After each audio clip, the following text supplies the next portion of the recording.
सगळ्यात महत्त्वाची गोष्ट, तुम्हाला अभ्यास करताना सगळ्यात पहिली व्होकॅब्युलरी सुरू करायची.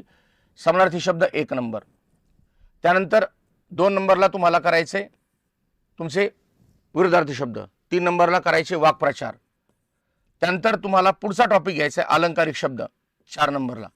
अलंकारिक शब्द नाही, अलंकारिक शब्द 7च मार्काला विचारले तर 1 मिनिट इथं नाही. तुम्हाला लेखक आणि त्याचे नाव हे तुम्हाला करायचे 4 नंबरला. म्हणजे तुम्ही सिक्वेन्स ठेवताना अगोदर काय करायचं, व्होकॅब्युलरी बेस अभ्यास करायचा आहे.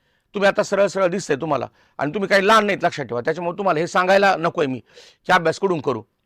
उगम आणि व्याकरण घ्यायचं नाही सुरुवातीला. म्हणून तलाठी बॅचमध्ये मी अगोदर बेसिकपासून सुरुवात न करता मी अगोदर व्होकॅब्युलरी किंवा जे मोठे टॉपिक आहेत त्याच्यापासून सुरुवात केली. तुम्हाला आता कळतंय ना काय झालंय ते.